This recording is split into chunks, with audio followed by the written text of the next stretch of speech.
And immediately next to her, on her left, is the Secretary General of the Economic Freedom Fighters, Komsa Marshal Dlamini.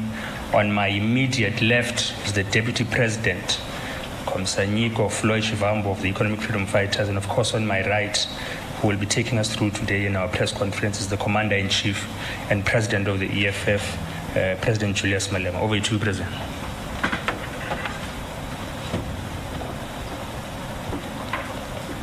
Thank you very much. Our spokesperson is now Tambo, and the officials of the Economic Freedom Fighters, members of the media, and the people of South Africa, Africa, and the diaspora.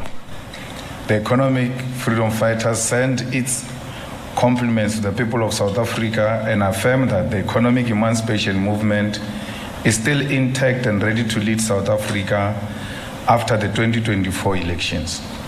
We welcome all the people of South Africa to the year of economic freedom, the year of the revolution, and the year of monumental change in the political landscape of South Africa. We take this opportunity to convey our sincere gratitude to all EFF ground forces and the people of South Africa who partook in all the programs of the EFF to celebrate and mark our 10 years of existence. The 10th anniversary programs and activities of the EFF, including the legacy programs and projects, were carried out with optimal and utmost excellence. The EFF demonstrated beyond any doubt that we are a solid and sound organization with optimal capacity to organize and carry out our programs successfully. That is what we will continue to do even when we are the government of the province, of all provinces, KwaZulu-Natal, and of South Africa from this year onwards. We also take this moment to welcome the South African government's decision to file an application before the International Court of Justice against apartheid Israel. We stand in full support of this decisive action, reflecting our unwavering commitment to global justice and human rights. Furthermore, we strongly call on the government to follow through with the National Assembly's motion introduced by the EFF to close the Israel embassy in South Africa. This move is a critical step towards holding accountable those who have long disregarded international laws and human rights standards. We take this opportunity to report to the people of South Africa that the targets we set ourselves in preparations for the 2024 general elections are all fully met. When we established our election machinery in August 2023, we set ourselves the target of establishing branch election task forces in all of South Africa's 4,368 wards. We are happy to report that as of the 2nd of January 2024, all the 4,368 wards have functional BETFs, which makes it 67,020 members of BTFs who are leading election machinery at ward level. When we established the election machinery in August 2023, we set ourselves a target of establishing voting district election task forces in all of South Africa's 23,296 voting districts. We are happy to report that the EFF has functional and verified voting districts election task forces in all the 23,296 voting districts. We can boldly confirm that as of the 2nd of January 2024, the EFF has verified and audited 481,649 ground forces who are volunteers in all the voting districts. What this means is that the Economic Freedom Fighters has a total of 548,669 volunteers and ground forces who will be campaigning for the EFF for the purpose of elections victory in 2024. We call on the young people of South Africa and all the remaining members of the EFF to join in as volunteers and organizers for elections victory in 2024. A clarion call is that every young person must be a volunteer and organizer for election victory in 2024. Young people are called upon to join the battalion of economic freedom fighters, volunteers, and organizers. The 2024 elections will be a turning point in the history of South Africa's politics, and we as the EFF will be at the center of that monumental change.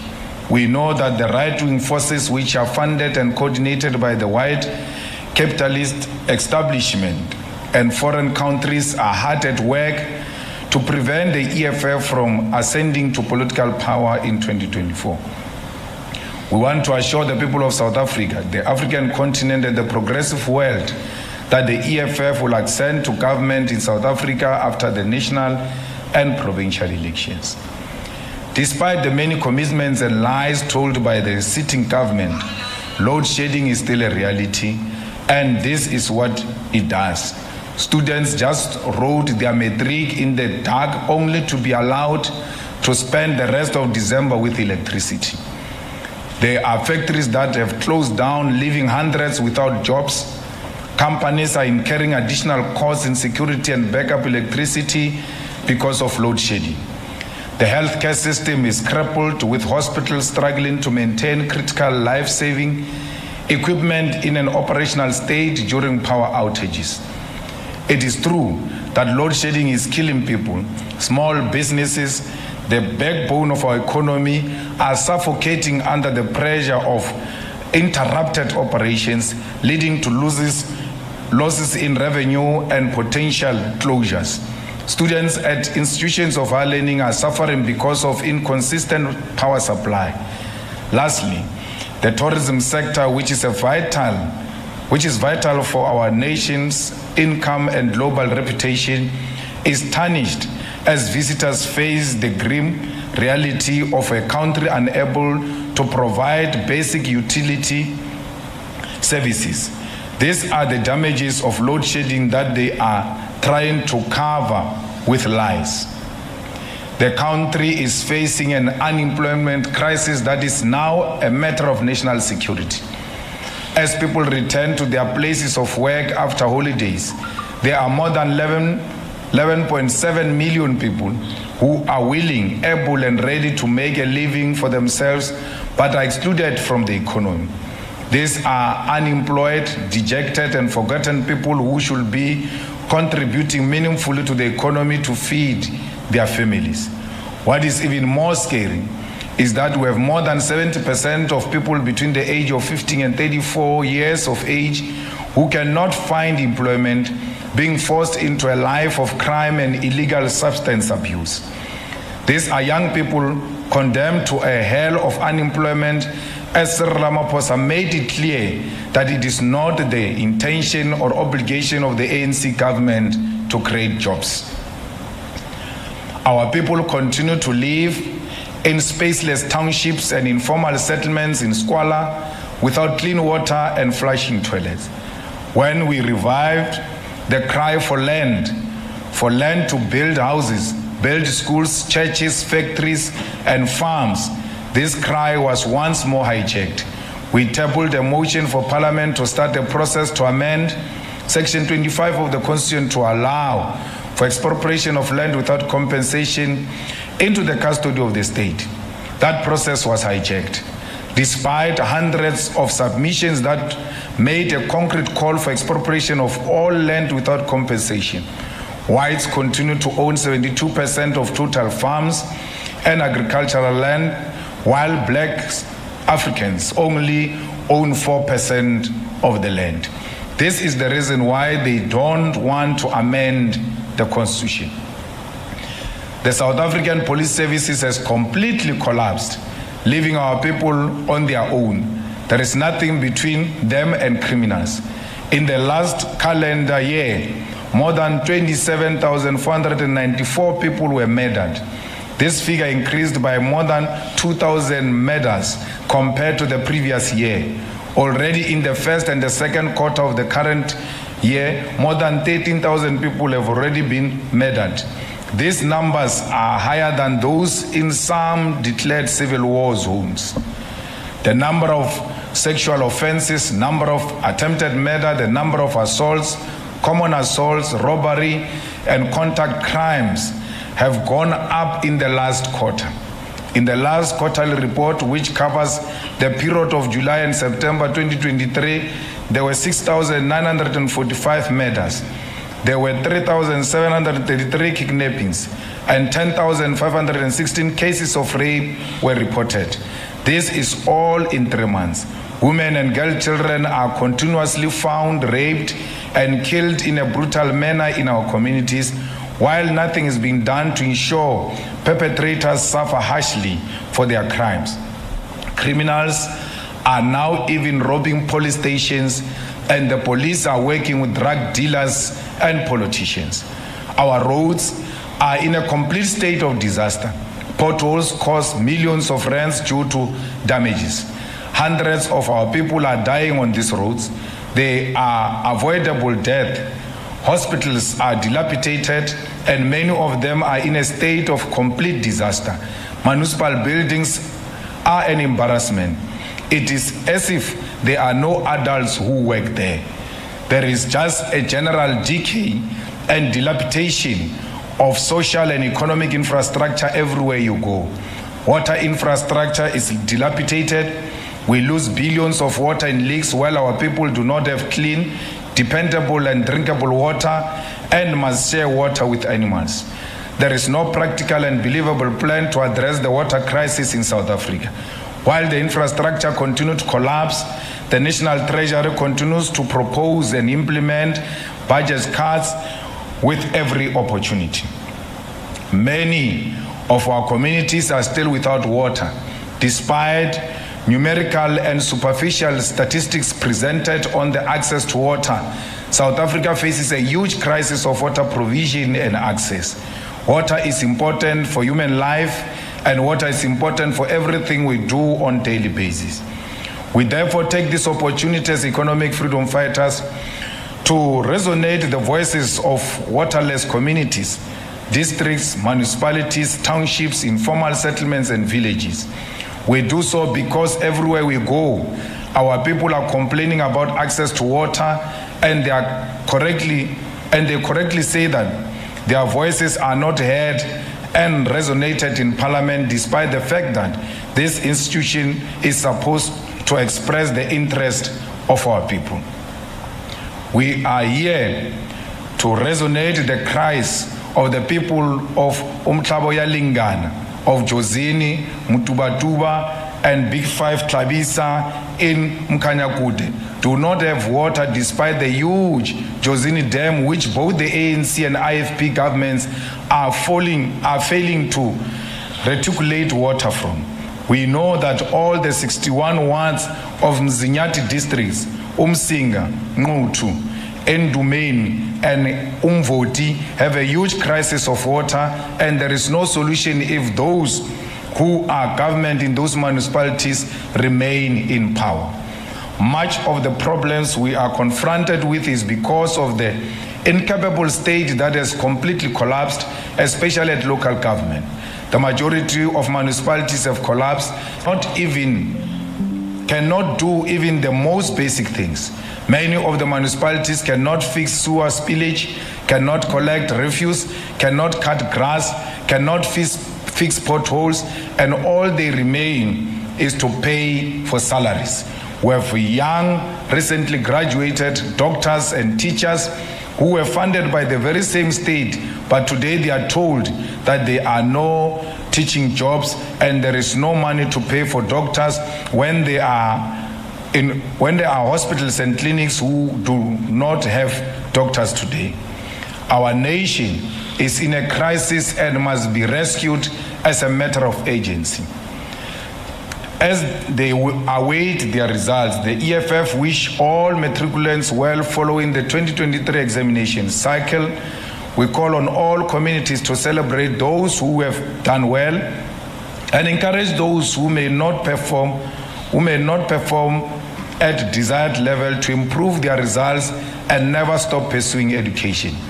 A negative outcome in matric result is not intense, but an opportunity to further emphasize the importance of applying yourself when it comes to education. We call on all matriculants to pursue post-matric qualification at universities of technology and TVET colleges in order to better themselves and equip themselves to make a contribution in South Africa's future. The EFF Student Command will once again embark on the Sizofunda Ngenkani campaign and ensure that across all institutions of higher learning, no student is denied access to education due to lack of affordability. We take this opportunity to send our condolences to the President of the EFF Student Command, Commissar Sitlelonzi, who was befallen by a tragedy this festive season that has seen 4 members of his family die after a car accident, and 1 still in hospital in a critical condition. This tragedy that has befallen our young leader of our organization, who has committed himself to the struggle of the youth, requires all of us to rally behind him. And we encourage all leaders, particularly those in the Western Cape, to show him our support. As the EFF Student Command embarks on the Zofunda Ngenkani campaign, the dire state of the National Student Financial Aid Scheme, NSFAS, demands a radical youth that will fight tirelessly for the doors of learning to be opened for all. As things stand, NSFAS is crippled by a 13 billion budget cut by Treasury, confirming once again that the ANC government sees no value in education. Further to this, the EFF is affirmed in our long-held view that at the center of the collapse of higher education sector is Blading Zimande, who has now been exposed through leaked voice recordings for having secret meetings with service providers who have allegedly donated more than 1 million to the SACP during his tenure as the General Secretary. Nzimande has been anti-students ever since he was placed in that department for factional reasons and has established it as his personal wallet, which he uses to practice patronage and enrich himself and his friends. Nzimande must resign, and he must resign now. We as the EFF want to assure the people of South Africa that we are here to rescue South Africa from high levels of incompetency, directionlessness, and incapability of the sitting government. The 30 years of the ANC's rule has proven beyond any doubt that the former liberation has no ideological, political, moral, and technical capacity to rescue South Africa from perpetual decline and decay. We remain as the only organization that in our 10 years of existence have demonstrated true commitment to finding permanent solutions to the crisis confronting our country. As a result, we call on Cyril Ramaphosa to immediately announce the election date for the 2024 national and provincial elections, as there is no logical or reasonable excuse to prolong this announcement any longer. Ramaphosa must accept that his term that has been defined by failure has come to an end and give the nation a firm election date so it can prepare itself for a future that does not include him. On the 3rd and the 4th of February 2024, the Independent Electoral Commission, IEC, will hold its second voter registration weekend, and the EFF encourages all unregistered South Africans to register to vote, and for those who have voted before to check if they still appear on the voters' roll. The 2024 elections represent a massive opportunity for change and the upliftment of the lives of South Africans, and to not be registered to vote is tantamount to a betrayal of one's duty as a citizen. The youth must rise to the challenge and prove all those who say they are not interested in politics wrong by coming out and register to vote, just like they did in the first voter registration weekend. The option to register online remains open until the proclamation of the election date is made. So voter registration is in fact open every day. All South Africans are encouraged to visit the IEC website, check their voting status, and for those who are not registered, you can register to vote online. We will, on the 10th of February 2024, unveil a detailed Ready to Govern program, which is our manifesto for the 2024 elections. Like all our previous manifestos, our 2024 manifesto is not a document of promises, but real and realizable commitments. We do not make empty promises in the EFF. We make solid, sound, and scientifically proven and based commitments. That's who we are and that's what we represent. We will reveal on the 10th of February that we are the only organization that has a tangible plan to end load shedding and bring back stability of electricity supply in South Africa. We are the only organization that will reveal the fact that we will prioritize water provision to all our communities. We are the only organization with a concrete plan for land redistribution to all our people. We are the only organization that will bring jobs to our people. We are the organization that will bring free, quality education, healthcare, and sanitation for all. We therefore take this opportunity to invite all the people of KwaZulu-Natal to come and attend the launch of our manifesto, the People's Manifesto, on the 10th of February 2024 here at the Moses Mabhida Stadium. All what's in the province of KwaZulu-Natal and all the voting districts here in eThekwini will be provided with safe and reliable transport to attend the rally. We can confirm today that we already have received more numbers that have confirmed that they will indeed attend the rally on the 10th of February. EFF programs, as demonstrated in the 2023 10th anniversary program and activities, are always solid and sound programs, and everyone who attend will have attended a solid and historical political education event. I thank you.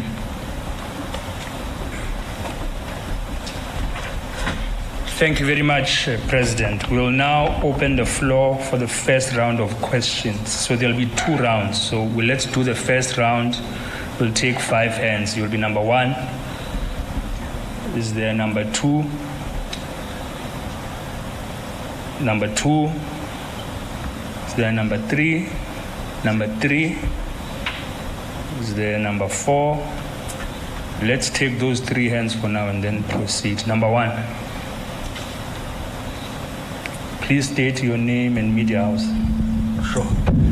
Greetings to the leadership, compliments of the season. It's Nhlanhla Mabasa from Eyewitness News. The first question, CIC, and I'm asking this because KZN used to be a no-go province for the EFF, but I think things changed before and after the 2021 polls. Looking at this year's provincial and national elections, how are the grounds for the EFF in the province, given also some of the things that have happened between the party and, parting ways with other parties and what's not. The second one, maybe this one should go to the DPDP. We've noticed you're now a permanent resident here in the province, of course, working for your organization. Looking at the Department of Infrastructure in eThekwini that you are heading, what are some of the successes that your MMC has been able to deliver, but what are some of the challenges facing the department headed by your party, if any? Thank you. That will be all for now. Thank you very much. Number 2. Good afternoon, everybody, and good afternoon to the leadership of the EFF. I am Kosi Zulu of Select Africa TV. Just wish compliments of the season, hopefully. I want to just compliment the EFF leadership, more especially under eThekwini municipality, for basically the progress that I've done according to the infrastructure development. We have seen and observed the beaches, which we pride ourselves with in Durban. But one concern, or basically issue that I want to find out from the leadership of the EFF is obviously covering a lot of other political organizations. They've always pushed or presented the MPC, which is a multi-party charter. I just want to find out if, because the AFF is excluded on that multi-party charter, I just want to find out if ever after the elections, provincial and national, will they be able to perhaps negotiate coalition government, whatever the results may be? Thank you. Thank you very much. Number 3 at the back. Let's get the mic to Mazu. Igama Ufanele Mhlongo from SABC News. We know that Mr. Malema, you have a good relationship with former President Jacob Zuma. What are your sentiments about former President Zuma's stance of rallying behind the MK party? Thank you very much, President.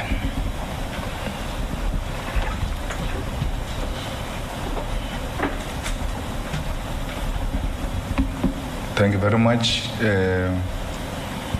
Well, we are looking very good in KZN in terms of the potential to take over this province. All the research shows that the ANC will not get anything beyond 25% in KwaZulu-Natal. And therefore, to talk about the ANC as a party that will be governing KZN will be actually be a denial. So we must start accepting that the ANC is gone in KZN. Apart from whatever that the EFF is doing, the ANC is just self-destructive and is led by a very childish leadership in KZN. If you listen to the chairperson and the secretary speaking, it's like you are in a shebeen listening to people debating politics. Nothing ideologically sound, no clear direction of where they want to take this province. And when we took over the infrastructure department, we found it in a disaster. And in less than a year, we've tried everything possible to ensure that we deliver the services to our people. And every infrastructural challenge that we come across here in eThekwini, we don't avoid it. We confront it head on and try to resolve it. The swimming pools don't belong to the EFF MMC, but we were able to fight for swimming pools to be completed and make sure that by the time the festive season comes, our people are able to utilize those swimming pools. Yes, our infrastructure, some of it goes into the beaches. Tried everything to make sure that the beaches are available and clean for our people to utilize them. So, and the kind of the response we find from the MMC of infrastructure is the kind of a response we should find from all councillors and civil servants who respond to the call of duty, you know, with positive mind and not looking at it as if it's a punishment. That a bridge has fallen, that sewer spillage is being experienced in KwaMashu. You don't say, no, call the call-free number. And no, the councillors themselves stand up to go there and ensure that those matters are attended to. It's the same style everywhere else where the EFF is in government. You go to Ikuruleni, you experience the same thing. You go to Johannesburg, you experience the same thing. You go to Nelson Mandela, experience the same thing. So we are a people's government. We are driven by the service delivery and the demands of our people. I don't know what is multi-party charter. Is that thing of the DA and them? Multi-party charter? The Oppenheimer party. Yeah. So we have nothing to do with Oppenheimers. We have nothing to do with Oppenheimer. You know, there is a party here called Rise, with posters everywhere. You guys must ask those guys who's funding them, because we've got it on good authority that they are foreign funded.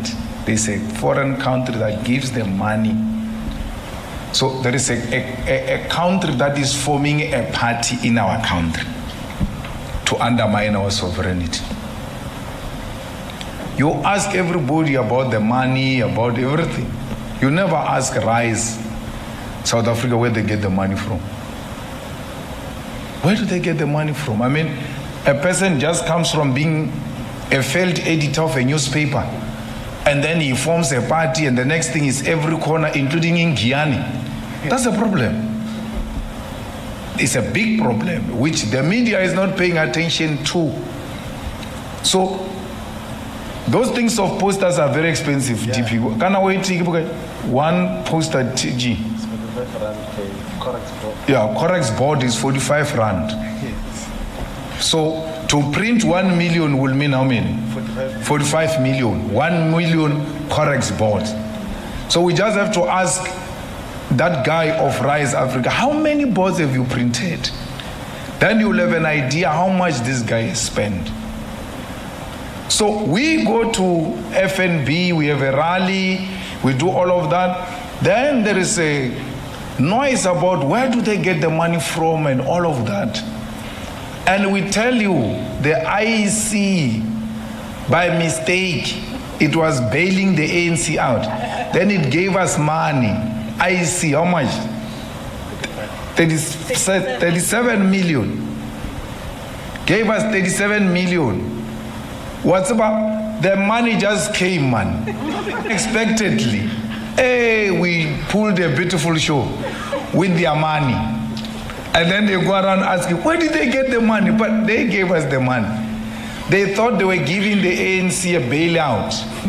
They gave us the money, then they said that's the money for elections in July.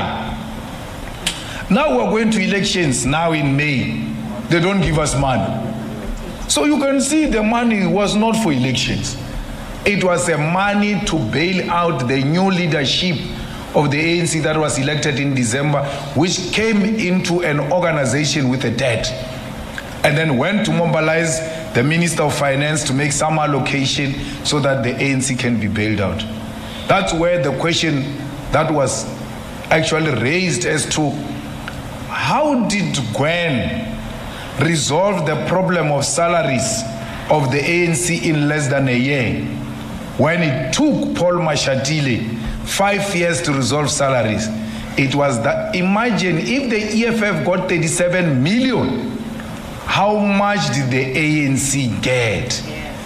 And then she used that money to resolve the crisis of salaries in the ANC. So she has no capacity. It's not about capacity. It's about conspiring to use the state resources to rescue the collapsing, failing ruling party. President Zuma has got a right to vote for any party he wishes to vote for. And we can't interfere with his right. If he had said he's going to vote for the EFF, would have been a very serious boost for us. We'll be very happy. So now he decided to go and vote for non-existing things. And that is not going to help us in the process of displacing the ANC. President Zuma is in denial. And that is, of course, veterans of the ANC are like that. They are in denial that the ANC is dead. President Zuma says, I can rescue it this way. There is no rescuing it here. He will just kill himself with a heart attack, because those people are not in a position to be rescued by anyone, including President Mandela. If President Mandela was to awaken from his grave, he will not rescue these people. He can do whatever he wants to do, including Madiba Meiji. They are at a point where the ANC is not going to be rescued by anyone. So President Zuma is just, trying that maybe something can come out and all of that. But really, there's nothing that is going to come out. And therefore, we have nothing to do with MK. MK has got a right to exist. Our constitution is there. We don't have anything to do with them. And we don't expect any one of the EFF to take part in the activities of MK. Our constitution is very clear that no one will go and campaign or support other political parties. That is defining yourself outside the organization, and therefore you have expelled yourself. No one will expel you. We're not going to do that thing that the ANC is doing with President Zuma. He says, I remain an ANC member, but I'm going to vote for MK. Try that with the EFF. Try it. Let's see what's going to happen. It will never happen. We have one party. You are a member, you are a supporter, you are a ground force, you are a voter of that party. You can't be half-half.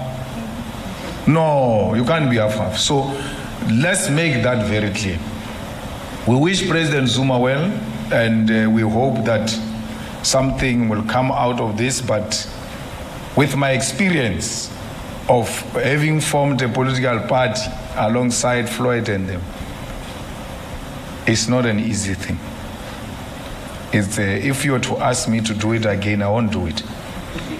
Actually, I'm much better looking after cattle than to form another political party. So we're still to see the leadership of MK. What is that thing? Action SA. It has never gone to conference. Never, ever gone to conference. No one says anything about that. Mapantiti, Banditi, Gaten and them, they've never gone to the conference. And no one says anything about them. Rise, Muzanzi, has never gone to a conference. No one says anything about it. EFF is going to its third National People's Assembly this year in December. It's going to take place this year. This will be the third in 10 years. But we're still not a suitable party. We're a party of a dictator. We're a party of a cult. We're a party of a cult. But all of these fools who have never gone to conference to test their democracy, their internal democracy, are not called cult, are not called dictators, are not called all sorts of names. Every target you have put for the EFF has been met. We are the most corrupt organization in the eyes of all our enemies. We have been in government, in serious municipalities on serious positions.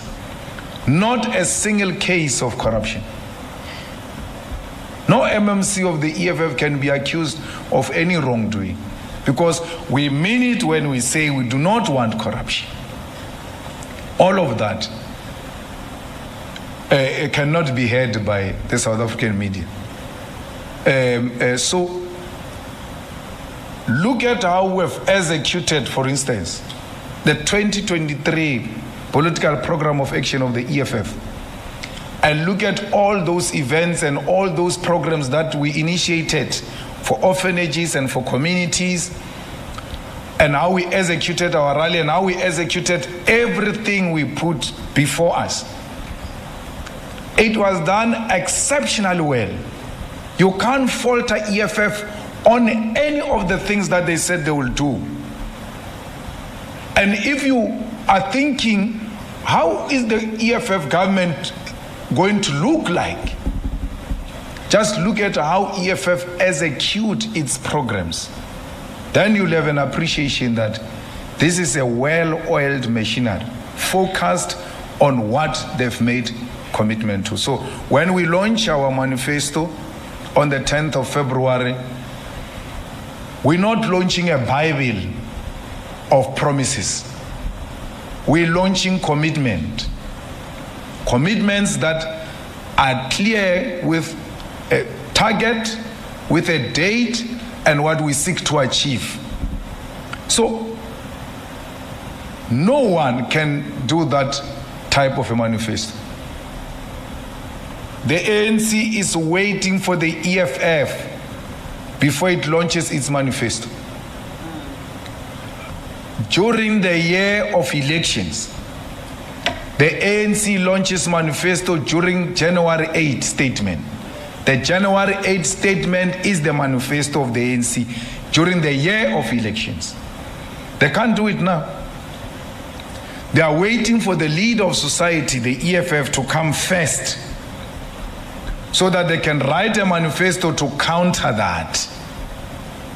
That's how childish they are. They are waiting for us, the real ruling party of South Africa, to come to Moses Mabhida and say, this is what we're going to do. They are going to copy everything. You know that's what we do. We lead them. We lead this country. There is no one of political parties who does anything without the mention of the EFF, as if we are a ruling party. No one. ANC opens his mouth, EFF. DA opens his mouth, EFF. Action SA, EFF. Because we are a leader of society. We are not complaining. Let them say more. Children are talking about their father. They are crying to their father. Let them cry.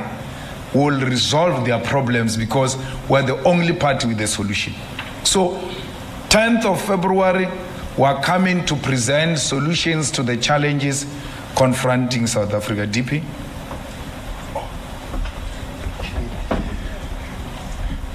No, thanks, President. I thought we had covered the issues in terms of human settlement and infrastructure, but just to highlight something that in context would be very important, that when we took the responsibility of human settlement and infrastructure portfolio as chair in eThekwini municipality, we had to deal with the backlog of the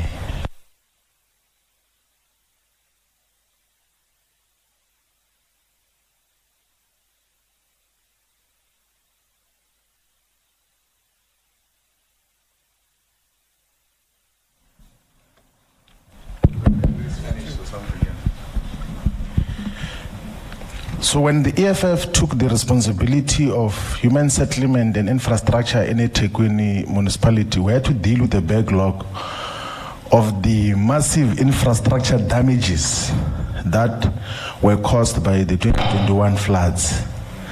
And at the center of those damages was the damages on the water pumps and the wastewater treatment plants.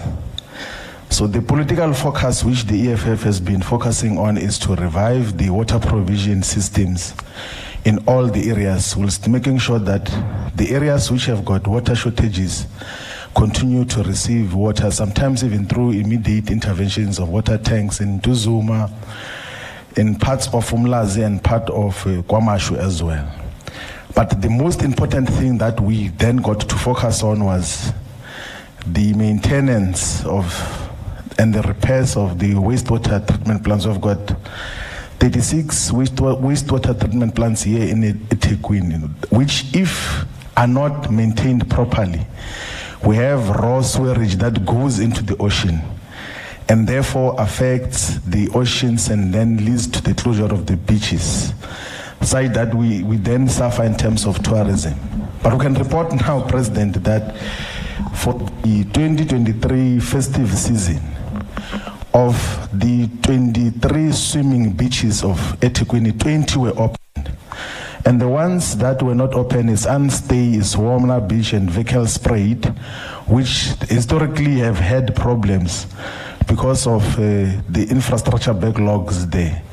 But the rest of the 20 beaches were opened and were available for tourism. And that is at the center of eThekwini's economy because we thrive through tourism, particularly from inland travelers who come to the beaches during the festive season.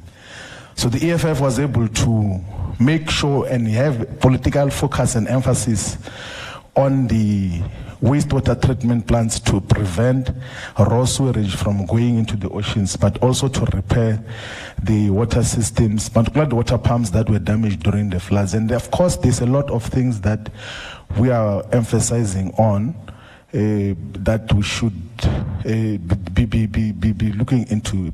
We have to look after the informal settlements through alternate sanitation, but also constant supply of water, and that we've been dealing with almost perfectly.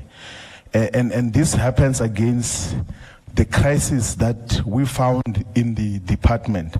And there's a huge scale of improvements which the EFF will be making in the city of Ekurhuleni, but we are on track in managing the entire portfolio, inclusive of the human settlement division, water, sanitation, the engineering component of repairs of the bridges and roads that were damaged by the floods in terms of what happens. And we are very firm in holding everyone accountable who is given the responsibility in the city of eThekwini. Thank you very much.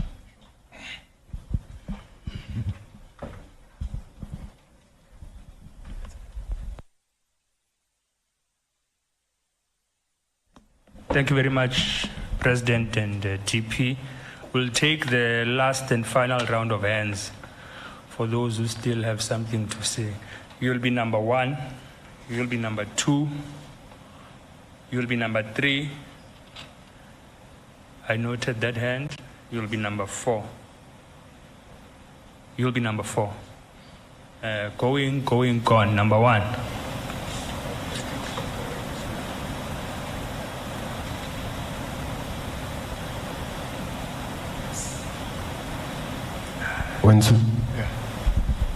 Greetings to you all. My name is Begin Javana from Ilanga newspaper.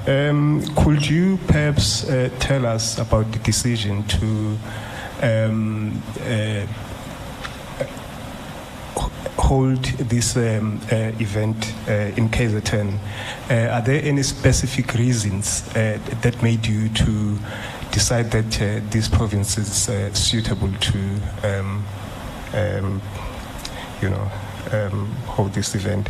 And also, I want to check, after that speech by Ngizwe Mkhunu, we've noticed that he apologized.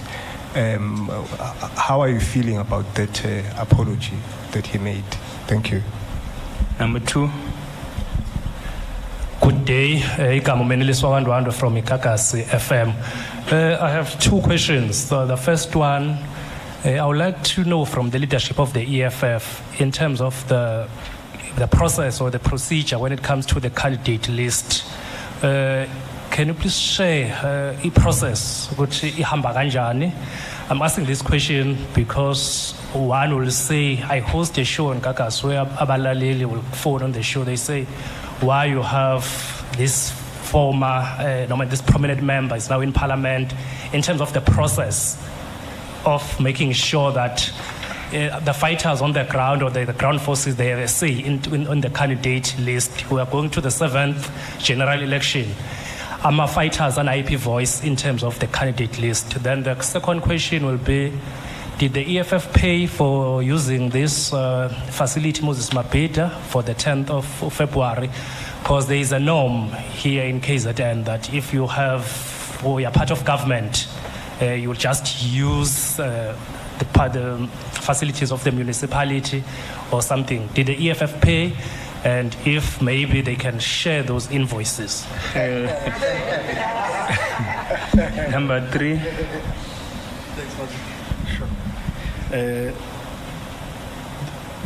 I'm going to question the CIC with regards to some of the pandemics that are still facing the province, and one of them is the killing of traditional leadership. I've noticed how your party is very fond of traditional leaders.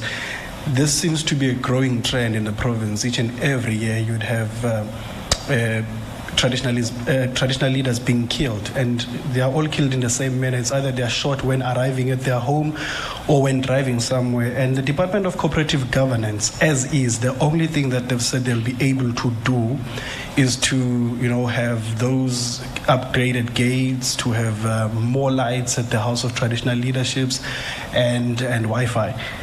But the traditional leadership have been raising concerns about having protectors instead. Do you think this is a genuine call? What do you think should be done? And lastly, there is an interministerial task team or committee that was established by President Cyril Ramaphosa in 2018. Its task was to look at the killing of political leaders. One of the prosecutors serving in that team has raised concerns, saying that one of the issues why these court cases are delaying is because there are no special courts, and is also the lead prosecutor in the trial of Sindiso Mabhida, was also a best friend, which is also seeing delays each and every year. And late last year, Sindiso Mabhida's mother was also attacked in her home. I'm not sure if the leadership is aware. Held at gunpoint. She says people perused through the things at her home, asking questions, and they told them that they will be back. This is according to Ulwazi Mabhida, the brother of Sindiso. It seems this keeps on going on, this thing of threatening politicians and their families. In your best opinion, CIC, what do you think should be done? We saw in 2019 the EFF led a very big march against the killing of politicians, but shortly after that, it seems this thing is on the rise again. What should be done in your best opinion? Thank you. Thank you very much. Number 4. Thanks very much once again. I appreciated the response from the CIC regarding my first question. Maybe on the last one, I'm looking at the response, and even with the reiteration of the DP, I'm quite grateful of how he narrated the facts into about how they've actually taken the infrastructure through the progress. I know we've had our president around the KZN. If I say that our president, I mean of the country, obviously, who was going around, calculating the gradient, and the EFF was, very swift at that. So the next is diving into the CIC's calculations or proclamations of the ANC not exceeding the 25%.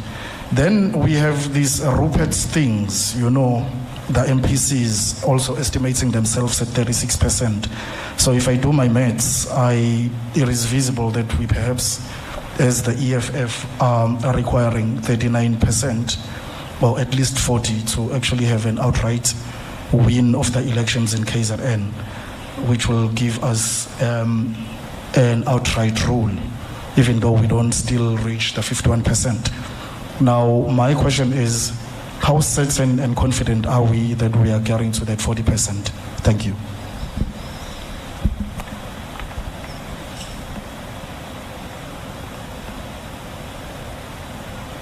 Thank you, President.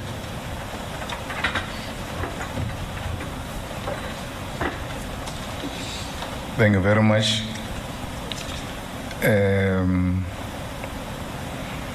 Well, KZN is very strategic because it's in the top 3 of the highest voter population.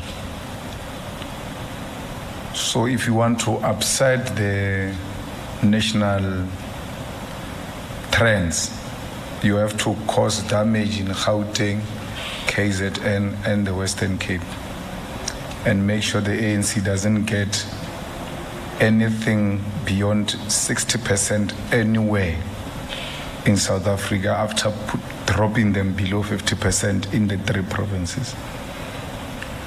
So I think it's an admitted fact that in Gauteng they don't even take chances. They know that it's gone, and then they will not regain the Western Cape.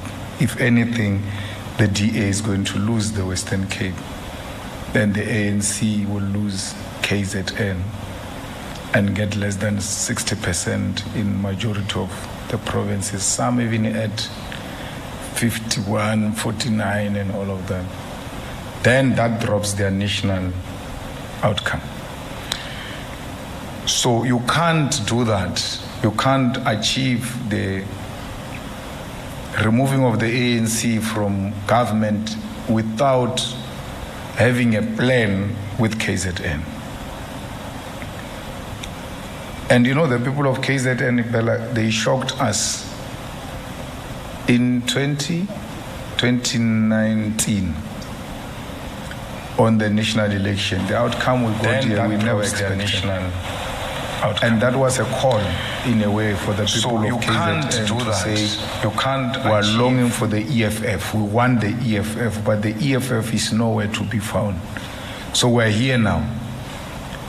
We didn't just come, we invited in 2019. They invited us. 350,000 votes, unexpected. Sihlele nje. Afika ma vote. So how do you get 350,000 votes without doing serious work and not go back there where there is potential? So we're here now, and it's going to be very difficult for the ruling party and for the IFP.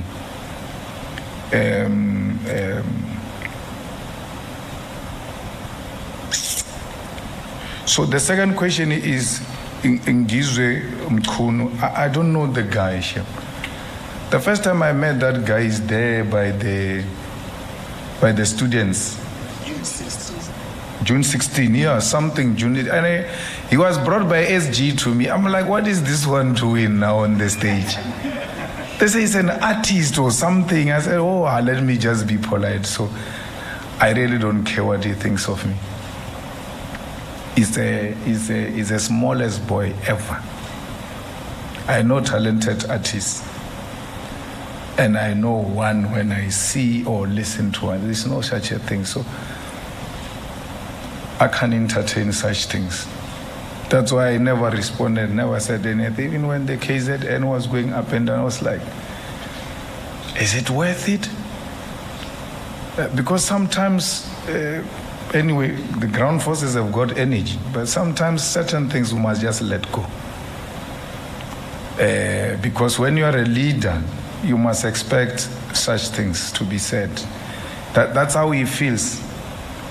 And then he expressed himself, and then they forced him to apologize. He apologized. So it's not an issue for me. Even if I see him tomorrow, I will embrace him like I do with all other African kids. I have no problem, none whatsoever. There's nothing personal. Uzama impilo shem, uthi uyazama zama uthi athole imali and support children. Mara uzama wrong. So you must try life different, not the way he's doing it, because now he tries life, he makes a stupid mistakes. Now a car is gone. Out of being excited and sitting on a toilet seat and say things that you're not supposed to say on camera. Look at how much that has costed him. I wouldn't have wanted that for an African child, West artist who's trying life. Such an opportunity to be taken away from him. But the ground forces and the leadership of KZN felt offended and they acted on it. I never interacted with that situation. No one even brought it to my attention. Not even a journalist has called me to ask me about that, because I assume everybody said it's not worth giving our attention. Candidate list, it will be announced. We are discussing today the manifesto and then the candidate criteria, and that criteria will be published and everybody will get to know about it. It will be sent to the structures of the EFF.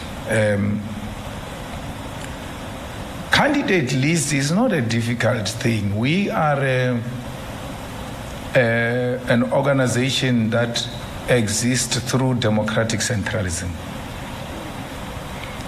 So the people who are going to parliament are ground forces of the EFF, are the leadership of the EFF, and professionals who are going to add some particular lacking skill or aspect amongst our collective. The women will have to be there, the youth will have to be there, and demographics must be balanced. And that's it. But our members will express themselves. I have not gone through the guidelines who are going to be taken through now. But democratic centralism says the views of the lower structures of the EFF ought to be taken into consideration when a final decision is made. So we'll listen to our structures. But ultimately, the Central Command will come up with a list. Yeah, it's an EFF list. And I don't know, if it was for me, I'm more interested in the leadership of the EFF. Who leads the EFF as an organization? Because if we have a better organization and better EFF, then we will have better deployments. Because with deployments, it's not a complicated thing. When a person misbehaves or do something wrong, you can recall them. But when you elect wrong leadership into the structures of the EFF, you can't recall them. And it's very painful to disband a democratically elected structure. It's undesirable. So that's where we'll have a lot of debate. But on these ones of who goes, who doesn't go, for sure, even Carl Niels is on his way there, Shema, there's no problem. There shouldn't be a problem. Nathi sibe nomlungu, yes. Sibe nomlungu in parliament. Angithi bathi asifuna abalungu. So it is thole umlungu nathi in parliament. So we shouldn't make the list a big thing, DP, as if this is what will make or break the EFF. No, what will make and break the EFF is Third National People's Assembly. That's what will break the EFF, not who goes to parliament. Now, if it was for me, I wouldn't want to go to parliament. I would want to stay in the party and build the organization. And I refused that even when I was in the ANC. I was offered to go to parliament as president of the Youth League. I refused that because I wanted to build the Youth League. We were offered ministerial positions. We refused that because we thought we need to build the Youth League to be a formidable force, which we did. I can tell you now, I agree it takes generation to produce that kind of leadership for the Youth League. It will never happen in our lifetime, sure. But those Zama, they will never get it right. So we are more interested in the organization, not in the positions of government and state and all of that. We pay it here. And we pay everywhere we go, we pay. We pay. But for you to come ask us for receipts, say siyajoyelana manje. Siyajoyelana manje. Ngathi zingane. No, lingayenzi lento. We must respect each other. There's a lady who once opened my wallet and I allowed it. And my wife was very angry with me for doing that. She will never repeat it. And no one ever will repeat that. When we're being kind and nice, we're not kids. We've got children, very old children and wives and families. Don't come here and ask us for receipts. For what? This is a public institution, this. You can go there.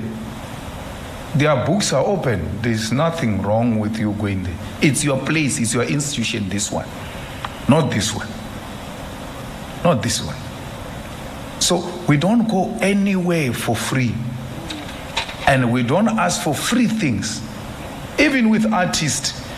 When an artist has given us an invoice, we don't ask for discount or anything. When you come to see here in this rally, every artist that's going to perform here will be paid. We don't do those things, hey, we're government, we're not IRA. We give you money for Durban Rocks, therefore you must come to our rally for free. No. If he got money for Durban Rocks, it means he put a nice proposal, deservingly he got the money. He's not coming on that now. He's coming on himself as an artist. You have to pay. We do that everywhere. Killings of traditional leadership is the same as killings of political leaders in KZN, and is the same as killing of people. I really don't know. Maybe one day we need to come together with the religious leaders and traditional leaders and all political parties and just have a cleansing day of this province. Because they kill with ease. They kill with ease. I don't understand what informs that. They killed a councillor there in Nongoma. The old lady, how old was she? 70-something. A lady, 70-something. They shoot her. How do you shoot a 70-year-old woman? Why can't you just put a pin on, like we see on TV, on a nose or something? Shoot her. The use of a gun is when you are seriously threatened and you're like, this only needs a gun. She wouldn't have needed that kind of killing if she has to be killed. But you go and shoot a 70-year-old woman and then you think you are normal. There's really something wrong here. And we need to confront it. Because my problem is that the killers are known. They are even given titles of Inkabi. You see, if you go where Marshall comes from in Mzimkhulu, Gunzim, Badgoel, from Mzimkhulu. So they are known. The community knows that one is an Inkabi, that one. And then you have a state that is helpless. A state that cannot protect its own citizens against criminals who declared war on your citizens. The state should not be negotiating those people. I don't want to say I'm disappointed in General Mkhwanazi because I still have some confidence in him. I still believe there is something that can come out of him, especially for this province. But if I had this 100% confidence when he came in, for sure I'm now sitting at 75%. And what dropped it drastically was the killing of AKA. Because I was like, they killed him in a wrong province. There, Mkhwanazi is not going to play with them. We found the bullet. We found the car. We found the gun. We found the car. What must we do with that? That kind of information. Beitele just calls a press conference with a big head to come and tell us he knows the car and the gun. We're not interested in that. We are interested on that boy who pulled a trigger in front of a camera, killing a high-profile person. A high-profile person gets killed in front of a camera. The whole world watching. Till today, we have not arrested those people. Even if there are people in our corners and all, we must tell them, no, this one, here you are going to embarrass all of us here. We have to be seen doing something, man. We must arrest you and take you to prison. When you are in prison, we are in charge. Then we can put you in some, 2-bedroom, give you TV, whatever. If they know them and they work together, they must just tell him, surrender, my guy, to save our face. These guys are not ashamed of not having arrested a killer of AKA, a killer of DJ somebody, who was shot from the front, from the side, and then on top. A person climbs on top of a car and shoot from the top with a rifle. And the state has got nothing to do with that. Till today, we don't know who killed these high profiles. So you're talking about some traditional leader in Umsinga, and you think, oh, it will be resolved. It will never be resolved if they can't resolve this. Tina, we're just going to die.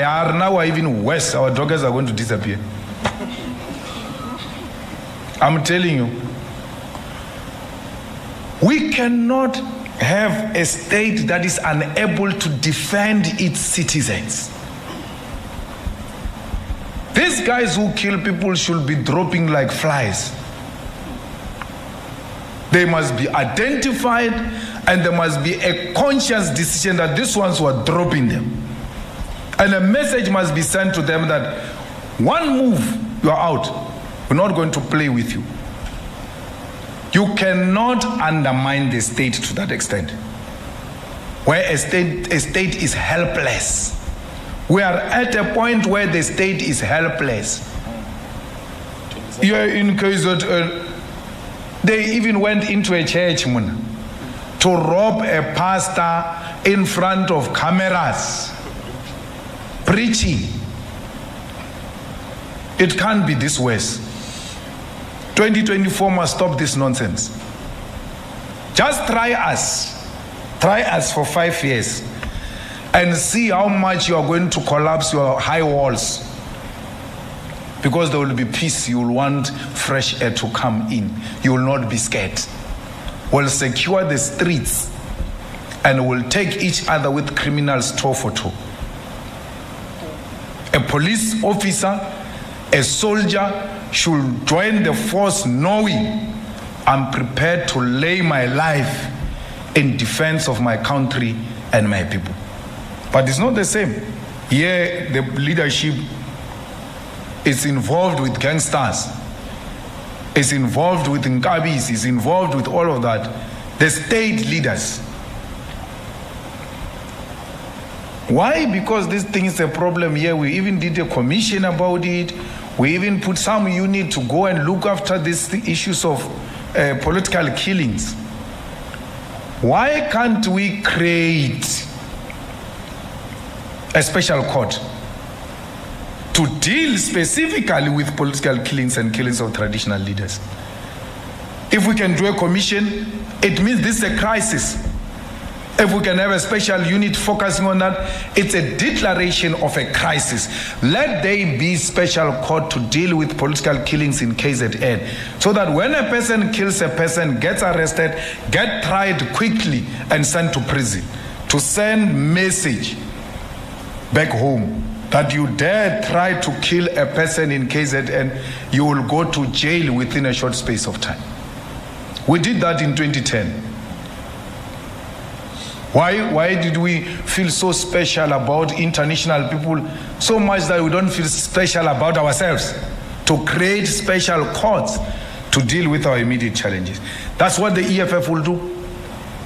Here in KZN, when we take over, the special investigating unit will be set aside to investigate political killings, and the prosecution will be given priority through special courts to attend to these matters as urgent as possible, because it's no longer a joke, the killing of people here in KZN. I mean, if you saw how Magata was killed till today, now I'm not even sure if those people that are arrested are the correct ones. What? I just gave up. I just gave up because I just, something in me just tells me these guys are not willing to solve this problem, because they know the perpetrators. That's why. And the perpetrators know more about them than they do about the perpetrators. So they live under blackmail. The way they killed Magata, it was heartless. And Magata was also a high-profile politician in KZN and nationally. A friend of mine, when he died, Mbalula rushed to the family and said, Malema must not come here and speak. They refused me to go and bury him. I never buried my friend Magata. Refused by Mbalula. You, journalist of KZN, go and listen to the speeches in that Magata's funeral. Lamola said they are going to open a trust for Magata's children. Pule Mabe said they are going to open a trust for Magata's children. All of those children, that those people who denied me to come and be a friend, all of them are doing nothing for those kids. Those kids are on my shoulders. I never took a platform, I never took a speech and said, I'll look after Magata's. I'm doing it genuinely out of my own volition. Because I know Magata would have wanted me to be at his funeral. He would have been at my funeral had I passed on before him. But political opportunism took over, hijacked his funeral, never found the killers, and never followed any of the things they said. So I said to my wife, and it's in my will, this thing. The program who's going to speak is there. Those who are not wanted is there. Even some relatives are there on the list. They must not come. And I said to her, it's in the will. No one must take a platform and say, we're going to do 1, 2, 3 for Julius Malema's children. I don't want that. I don't want that. I'm working now. I'm working for my children. They will survive with the little I'm leaving them. No politician must take a platform at my funeral and say, we're going to support Malema's wife. That time they want to get into a bed. We're going to support Malema's wife. Amanda. They want to attack. Useless. Hey, we're here to support, like we said in the funeral. Wrong. There's no support. Hey, we're going to support Malema's children. Leave my children alone. Why do you wait for me to die before you can support them? Why? And I said to her, if you sit there, someone says, I'm going to support Malema's children, you don't stand up. You must know you sold me out. You must just stand up, hey, lapo, ima. Hey, oh. That must never be said. Don't say that, please. Because they take a platform here, say all manner of things for hands. When they leave, they even forgot what they said. Urman, that issue of Magata's children, which one? But the speech. The people who said they will look after Magata's children are still alive. Some are ministers, some are leaders. Mbalula is the Secretary General. They went to Magata's home with Sitlezi Galala and said, if you allow this guy to come, we are going to remove that tent. But they did a big tent there for them. And then after that, they left with their tents. They never returned back to that house. So one day I was in Mzimkulu. I went in there to go and check up on the mother of Magata. She was crying like the funeral is today. They abandoned them. So we will never abandon Magata's children because he was a comrade of ours. He was not a member of the EFF, but he was a comrade of ours even when he was in the ANC. We had that brotherhood. And that's why these people about Tsanalebo, Ngizwe, they don't know what we're talking about. They don't know our relationship with this province. They don't know it. That we don't have to be Zulus to be leaders of this province. We led this province when we were young. This is our home. You know, I was sitting with some Indian businesswoman saying to me, I'm the one who took the ANC to Nongoma. He says he did that. And I looked at him, I said, I took the ANC to Nongoma when I was very young. The ANC National and the ANC Province released a statement to distance themselves from me and said, we are not part of that Malema. The Youth League said we are going because there cannot be a no-go area. When we went into Nongoma, I was joined behind the buggy by Minister Senzo Mkhulu, who said we can't leave you here alone. We're coming with you. We were joined by the army. The soldiers came. The IFP tried what they tried. We said, you can't do anything. They threw stones at us. They tried to threaten us. We said, there's nothing like that which is going to happen. That's when the ANC started to break grounds in Nongom through the Youth League. That was led by us. So we've been canvassing uncanvassed grounds in this province for a very long time. What was that comrade who died? Wandile Mkhize. Those are the comrades we're working with here in KwaZulu-Natal, including the former chairperson here of the ANC, is Mkhunu also, the one who died. John Mkhunu. We worked with John Mkhunu. We worked with this Senzo Mkhunu. Senzo Mkhunu, don't undermine him. Don't look at his tiny body and think, this guy is not. That guy is very brave. Even behind the buggy when we're entering Nongoma, the kind of things that were on his body, I don't want to talk about them. But it was a man that was prepared to do anything for the ANC to enter Nongoma. He's not a very talkative leader and all of that, but very brave, intelligent leader that this province has produced, a dignified someone. So all I'm saying is that we will never ever give up on this province. It's our province, and we're not visitors here. My favorite holiday destination is Durban, not Cape Town. That water in Cape Town is not nice. So Floyd can go that side. I'm here. So comrades, I think those are the issues. The confidence is at another level about KZN. We're excited. We're happy to be here. We've arrived today. We're going to leave on the 11th of February. So whatever we're doing nationally will be coming from here to wherever we're going and coming back here. So and this stadium will be full to capacity. I can tell you that now. We're not a Mickey Mouse organization. They will be saying we brought foreigners and Nigerians and what, because every time we defeat them, they say we brought foreigners.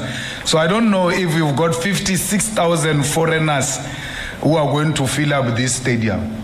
This stadium is going to be filled up by our people, by EFF people who will not enter a bus if they are not registered to vote, who will not enter this stadium if they are not registered to vote. We have no business with people who are not registered to vote.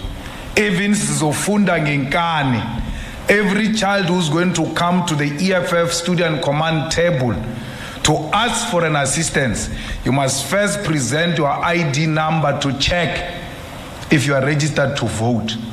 We register you first to vote. If you are not registered to vote, then we help you to enter the university.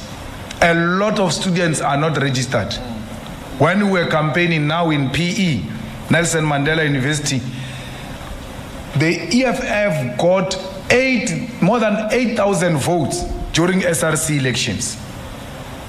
But in 2021, EFF got 200 votes, local government elections, in the same ward where the university gives us 8,000.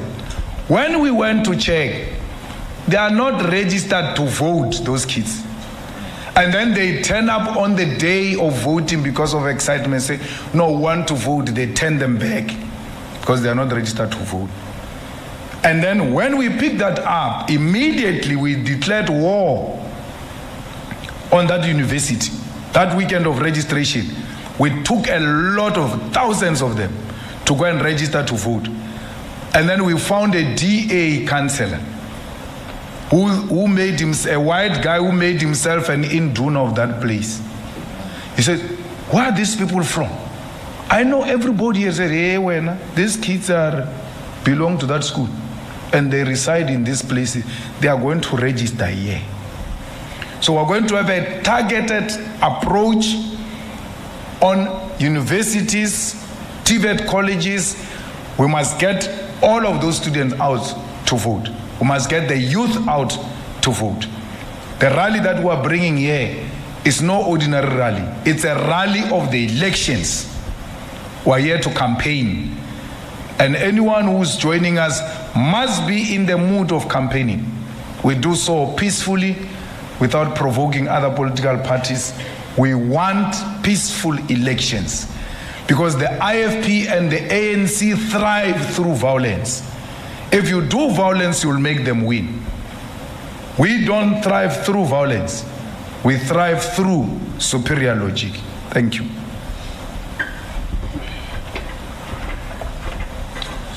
Thank you very much, Commander-in-Chief and President of the EFF. That concludes the press conference of the Economic Freedom Fighters. Thank you very much, President.